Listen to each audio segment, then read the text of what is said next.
time. I walk the road of illusion. Fala pessoal, beleza? Bem-vindos aí à segunda aula de vetores.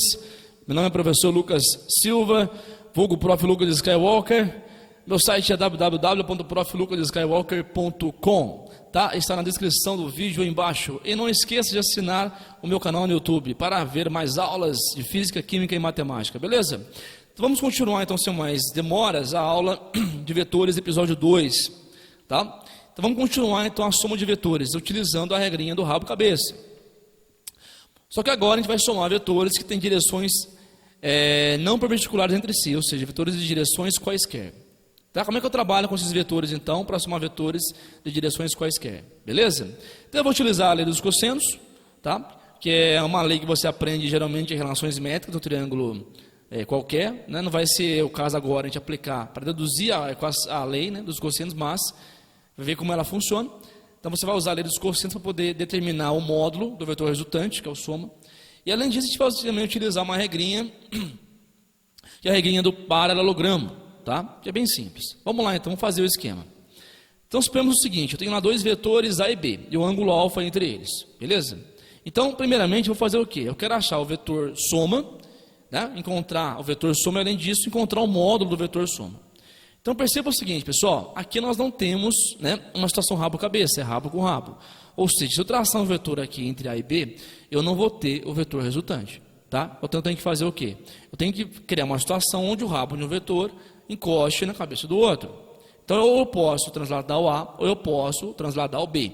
Lembra que transladar você muda o vetor de posição, mas não gira o vetor, não se altera o vetor, beleza? Então eu vou completar a figurinha aqui formando um paralelogramo, por isso o nome é regra do paralelogramo, certo? E vou agora deslocar o B para a direita. Então perceba o seguinte, ó, o ângulo alfa que está aqui entre os vetores A e B é o mesmo ângulo que está aqui, porque esses ângulos são correspondentes por semelhança de triângulos, beleza? E agora nós temos aqui, opa, olha aí, temos uma situação rabo-cabeça, ó. O A, a cabeça do A está encostando no rabo do B. Portanto, aqui eu tenho uma soma de vetores. Opa, maravilha. Onde que está então o vetor resultante, que é o soma? Está entre A e B, ou seja, o vetor C. E além disso, eu chamei aqui um ângulo entre o A e o B, um ângulo interno de beta. Mas por que isso? Você pode trabalhar com beta ou com alfa? Claro que você pode, tanto faz. Perceba que esses dois ângulos, o alfa e beta, eles são o quê? Suplementares, ou seja, o cosseno de um é igual a menos o cosseno de outro, ou seja, eles têm cossenos opostos. Pega um exemplo. O cosseno de 60 graus é menos o cosseno de 120 graus, certo? Que um é meio, outro é menos meio. Beleza? Bom, e você aprende isso, que, né, nunca viu isso, você aprende na área de trigonometria, né? Basicamente em círculos trigonométricos você vê então as relações de cosseno e seno para ângulos de 0 a 2π, tá bom? Nas próximas aulas haverá, né, a gente vai discutir esse assunto, vai conversar sobre isso, beleza? Vamos continuar então. Qual que é a lei dos cossenos? Eu quero encontrar o módulo de C, pessoal. O que eu tenho que fazer? Eu vou aplicar a lei dos cossenos, que é C ao quadrado igual A ao quadrado mais B ao quadrado menos 2AB, cosseno de beta. Ou você pode trabalhar com alfa. Se trabalhar com alfa, toma cuidado. Né? C ao quadrado vai ser igual A ao quadrado mais B ao quadrado mais 2AB, cosseno de alfa. Então perceba o seguinte. Professor, qual que eu vou guardar? Vou guardar o beta ou vou guardar o alfa? Aí você vai escolher. Tá? Você pode guardar o ângulo interno, que é o beta, ou o ângulo externo, que é o alfa. Só que em relação ao ângulo interno, que é o beta, você vai usar o menos, certo? Então, menos 2AB cosseno de beta. E se você usar o ângulo externo, você vai usar, então, o alfa. E, inclusive, você vai usar o mais, né? Então, toma cuidado para não trocar essas coisas. Então, você translada o vetor, acha o vetor, no caso, resultante, e para você dar o módulo resultante, você vai usar ele dos cossenos, tá? Então, ou beta ou alfa. Aí tem aluno que, poxa, mas é muito complicado a fórmula, onde que eu vou usar isso? Pessoal, você tem que lembrar o seguinte, você está treinando, né? Treinando durante 3 anos para o vestibular. Então você vai usar no vestibular. Você tem que saber isso, porque os seus concorrentes vão saber isso, tá? Então, você tem que saber coisas mais complicadas que ele. Essa é a lógica. Então, quanto mais você souber e saber aplicar essas coisas, melhor você vai no vestibular, com certeza. Beleza? Bom, é isso aí. Vamos aplicar isso aí? Vamos ver como é que funciona isso na prática. Então, na figura abaixo estão representadas duas forças, F1 de módulo 6 newtons e F2 de módulo 5 newtons, formando entre si um ângulo de 60 degrees, 60 graus. Determine o módulo da força resultante, certo? F dessas duas forças, dado que o cosseno de 60 graus vale meio. Vamos lá então ver como é que funciona isso. Então eu tenho lá as forças F1 e F2, o ângulo entre elas é de 60 graus, certo? Entre as forças. Eu já completei a figurinha lá formando o meu paralelogramo, tá? O pontilhado. Então eu posso deslocar o F2 ou o F1. No meu caso, eu vou pegar o F1, vou colocar na direita, né? Vou transladar ele para a direita, no mesmo paralelogramo, percebam, certo? O ângulo 60 graus que está aqui é esse ângulo externo de 60 graus, é o mesmo ângulo alfa, certo? E obviamente que o ângulo interno é 180 menos 60, que vai dar 120. Aqui nós temos então uma situação rabo-cabeça, né? Aqui no caso, na figura da esquerda, nós tínhamos rabo com rabo, então não era soma.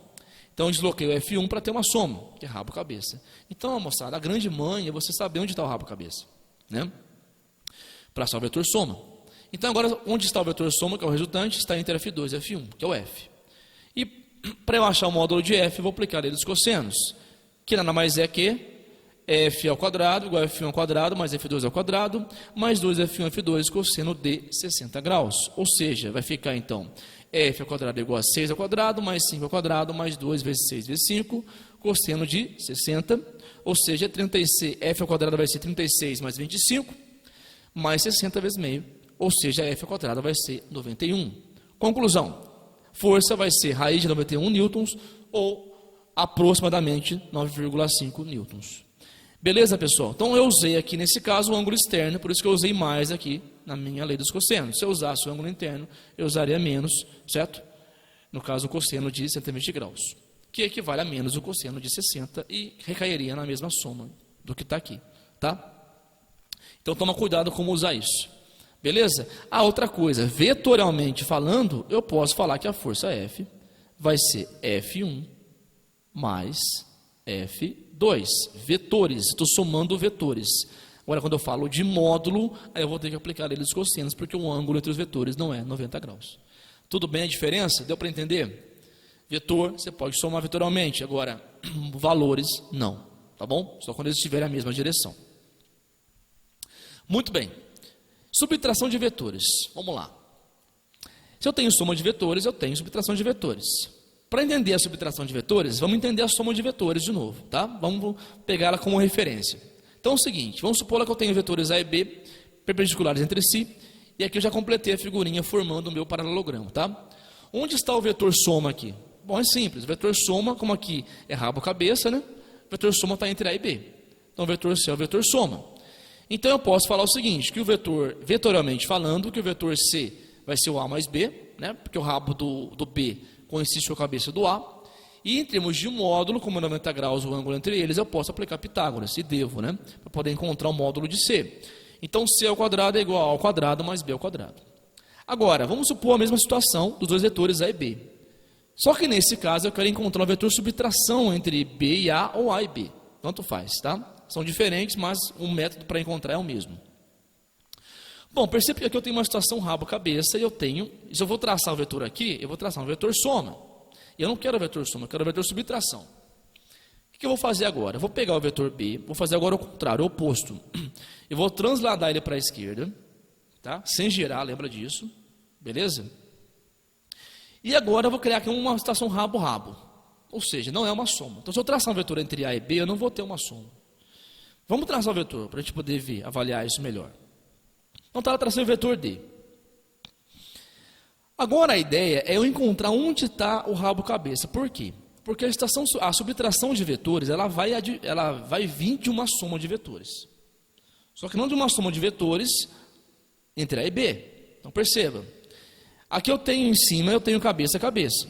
Aqui embaixo eu tenho rabo-rabo. E na direita, aqui entre A e o D, eu tenho rabo-cabeça. Ou seja, a cabeça do A está coincidindo com o rabo do D.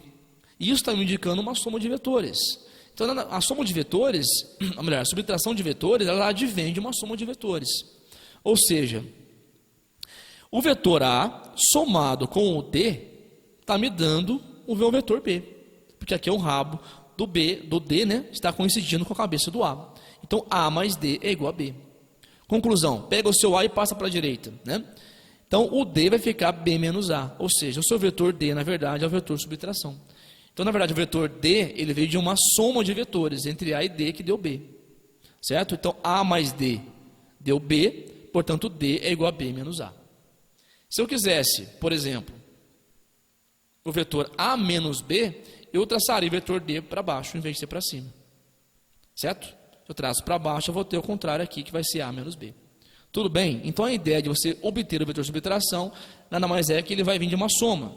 Só que agora você vai vir, você não vai coincidir o rabo de um com a cabeça do outro para encontrar a soma. Certo? Na verdade, o seu vetor de subtração ele está nesse sentido aqui. Certo? No sentido em relação à outra diagonal do seu paralelogramo. Deixa eu apagar esse negócio, ficou meio estranho. Tudo bem, pessoal? Espero que vocês tenham entendido, né, a diferença entre a soma e a subtração. Então, a soma, você pode fazer o seguinte, você pode encontrar o rabo cabeça, traçar o soma e o outro vetor seria a subtração. Beleza? E para encontrar o módulo do vetor de subtração? O módulo é o mesmo que você faz para encontrar o módulo do soma, ou seja, como o vetor, os ângulos, né? Melhor, o ângulo entre os vetores é de 90 graus, que é o ângulo reto, certo? Para você encontrar o módulo de D, basta fazer Pitágoras de novo. Beleza? Ok, vamos lá, vamos continuar. Antes disso, tomar uma água, porque já está seca a garganta. Ok, let's go. A parte final da aula, decomposição de vetores. Para que serve isso? Pessoal, decomposição de vetores é muito útil quando você trabalha com vários vetores. Seja em sistemas de corpos na física, na dinâmica, seja, por exemplo, trabalhar com campo elétrico. Quando você trabalha com campo elétrico, você tem a força elétrica. Então, geralmente tem, por exemplo, um pêndulo na bolinha metálica pendurada por um fio. Você vai ter várias forças atuando na bolinha, se lá atuar um campo elétrico e ela estiver carregada, por exemplo. Você pode ter a força elétrica, pode ter tensão elétrica, pode ter o peso da bolinha. Então, quando você pega os vetores e decompõe eles no eixo XY, fica muito mais fácil trabalhar com soma de vetores. Ou melhor, encontrar o resultante. Tá? Geralmente é pedido nas questões de vestibular. Agora, o que é projeção de vetor? Vamos lá. Obter a projeção de vetor, a projeção é a sombra do vetor. Então, por exemplo, você está na rua, né, bate a luz solar em você e tem a sua sombra no chão. A sua sombra no chão é a projeção de você no chão. Então, a sua sombra é a projeção, é a sua projeção no solo. Isso é projeção. Então, projeção do vetor nada mais é que você encontrar as sombras do vetor nos eixos x e y. E para que serve isso? Para você melhor obter o vetor resultante, ou seja, facilita a obtenção do vetor resultante. Tá? Vamos pegar aqui como funciona isso. Vamos pegar então o plano XY, né, os famosos eixos cartesianos, né, de Descartes. Ok? E eu vou traçar um vetor F, que é a força F, né, entre x e y. Então, essa força F, perceba que ela vai ter uma componente em x e uma componente em y. Ela vai ter, né, um pedaço da força em x e um pedaço em y. Então, como é que eu vou traçar os meus componentes de F em x e y? Certo? Eu faço o seguinte, eu pego a cabeça do vetor, traço um pontilhado, certo? Ali tem um ângulo alfa entre F e x, tá? Então eu traço um pontilhado entre F e o vetor e o eixo x. O meu vetor é fx, que é a projeção de F em x, ele vai estar então entre o zero, né, do meu cartesiano, e entre o ponto de encontro entre a linha pontilhada e o eixo x. Ou seja, é como se, por exemplo, você pegasse o vetor F e atravessasse ele, certo, no eixo x. O que ficaria então a figura? Ficaria o fx. Uma outra coisa que você pode entender de outra maneira, por exemplo, você pode pegar uma lanterna, um feixe de luz e iluminar esse vetor F por cima, por exemplo, certo? E a sombra que ficar aqui embaixo é a projeção do vetor F em x, como se ele fosse uma madeira, uma tábua que estivesse nessa posição diagonal, né, no ângulo alfa aí. Certo? Então, na verdade, o vetor fx é a sombra do vetor f em x. Assim como o vetor fy, ele vai ser a projeção do vetor f em y, ou seja, a sombra do vetor f em y. Se eu incidisse raios laser aqui, um feixe de raio laser, né, da direita para a esquerda, sobre f, eu veria a sombra de f no eixo y, ou seja, eu veria a projeção do f em y. Beleza? Muito bem. Então, isso me dá várias coisas, né? Então, por exemplo, o fx vai ser a componente do f em x e o fy a componente do f em y. Beleza? Bom, além disso, o que eu posso fazer aqui? Eu posso transladar o fy para a direita, já que nós temos aqui um paralelogramo, né, pontilhado, e eu posso obter meu triângulo retângulo. Ou seja, se eu tenho um triângulo retângulo, pessoal, Eu posso trabalhar com Pitágoras e, além disso, eu posso trabalhar com relações trigonométricas, ou seja, seno, cosseno e tangente. Muito bem. Então, vetorialmente falando, eu posso falar o quê? Que o meu vetor F, que é a força F, ela vai ser o quê? Ela vai ser a soma vetorial de Fx com Fy. Por quê? Porque aqui, ó, eu tenho uma situação rabo-cabeça. Ou seja, eu tenho uma soma de vetores. Então, todo vetor é, na verdade, uma soma de suas componentes, certo? E, além disso, para encontrar o módulo do vetor F, eu posso aplicar Pitágoras, já que o ângulo entre os vetores, Fx e Fy, né, que são seus componentes, é de 90 graus. Beleza? Mas para encontrar o Fx e Fy, como é que eu faria? Aí eu poderia usar, então, eu posso usar, eu devo usar relações trigonométricas, ou seja, seno e cosseno. Perceba que aqui é um triângulo retângulo, então tem um ângulo reto entre Fx e Fy. O cateto oposto é o Fy, certo? O adjacente é o Fx. Lembra das relações trigonométricas? Qual é a relação que está no cateto adjacente e no oposto? No adjacente é o cosseno, certo? E no oposto é o seno. Então, se eu pegar aqui e aplicar o cosseno do ângulo alfa, eu vou achar o Fx, ou seja, cosseno do ângulo alfa vai ser o cateto adjacente, que é o Fx, certo? O adjacente, que é o Fx, sobre a hipotenusa, que é o F. Então, eu vou isolar o meu Fx e vou ter o quê? Que Fx vale F cosseno alfa.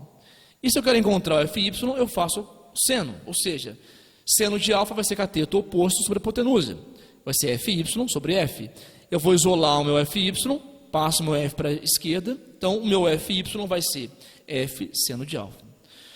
Ou seja, pessoal, o valor de Fx e Fy, eles são componentes, né? E são menores ou iguais ao valor da força, do módulo da força, tá? Então nunca vai ser maior Fx do que F, e nem o Fy vai ser maior do que F, porque eles são componentes do vetor F. Então no máximo que eles podem ser iguais, né? E se eles forem iguais, eles são coincidentes com o vetor F, tá? Muito bem. Então lembra, para encontrar o Fx, nesse caso aqui, né, tem que olhar onde está o ângulo, certo? Como o Fx está no cateto adjacente, então o Fx vai ser F cosseno alfa. E como o Fy está no cateto oposto, ele vai ser F seno alfa. Toma cuidado que se eu pegar esse ângulo aqui, por exemplo, de cima, vamos chamar de beta, aí vai ser o contrário. Por quê? Porque o seu Fx está no cateto oposto ao beta. Aí o Fx vai ser seno. E o Fy está no cateto adjacente ao beta. Aí ele vai ser cosseno. Então, o Fx oposto ao beta e Fy adjacente ao beta. Então, toma cuidado. Depende do ângulo que você pegar. Tá? Mas guarda um que você consegue saber o outro, beleza? Muito bem, então vamos fazer um exemplo para poder encerrar a aula, tá? No esquema representado na figura abaixo, a força F tem módulo de 400 newtons. Obtém então o módulo dos seus componentes, horizontal Fx e vertical Fy, dados cosseno de 37 graus, 0,80 e seno de 37 graus, 0,60. Ok, temos lá nosso plano cartesiano, a força F, a componente Fx embaixo, né? E Fy no eixo Y, né? E o ângulo de 37 graus entre F e Fx. Vou trasladar o meu Fy, tá, para a direita, para poder formar o triângulo retângulo. Eu poderia também, pessoal, trasladar o Fx para cima, tá? Também seria possível. Então toma cuidado com o que você faz. Aqui eu vou pegar o Fy, passar para a direita porque é mais fácil, porque já tem um ângulo aqui dentro que é o ângulo de 37 graus, tá? Vai ficar assim. Ok? O ângulo alfa aqui no caso é o ângulo de 37 graus. Beleza, então F está aqui, hipotenusa, o Fx é o cateto adjacente, o Fy é o cateto oposto. Muito bem, então o cosseno de 37 graus vai ser Fx por F. Ou seja, vai ser Fx sobre 400. Vou isolar o Fx, né, passo 400 para cá, então o Fx vai ser 400 vezes o cosseno de 37 graus, que é 0,80. Conclusão, Fx vale 320 newtons. E para encontrar o Fy, como ele está no cateto oposto, né, eu vou usar o seno. Então, para Fy, seno de 37 graus vai ser Fy por 400. Vamos isolar o Fy, passar 400 para a esquerda. Então, Fy vai ser 400 vezes 0,60, que é o seno de 37 graus. Conclusão, Fy será 240 newtons. Tudo bem, pessoal? Então, tá aí, tá? Acabamos a aula de vetores, beleza? A parte 2. Então, tivemos essa aula, soma de vetores, quando a direção não é perpendicular, é direção qualquer, né? Vimos também subtração de vetores, então dada a soma você acha a subtração, e também vimos a decomposição de vetores, tá? Que é você decompor o vetor em x e em y. Beleza? Então espero que tenha dado para aproveitar a aula, entendido bem os conceitos, as diferenças, tá? Então não esqueça de assinar o canal no YouTube, de entrar no site que está no link abaixo, tá? www.proflucasskywalker.com. Queria agradecer também ao meu grande aluno Rafael Alcântara, responsável pela edição dos vídeos, a minha namorada Clara Castro, responsável pelo design, tá, do site. Melhor, do site e dos templates também. Beleza? Então que a força esteja com vocês e até as próximas aulas aí, muito conhecimento ainda para frente. Aliás, acesse a próxima aula de vetores, que vai ter uma aula só de exercícios, de resolução de exercícios de vestibulares. Beleza? Então qualquer dúvida, entre em contato pelo site. Valeu, que a força esteja com vocês. Um abraço.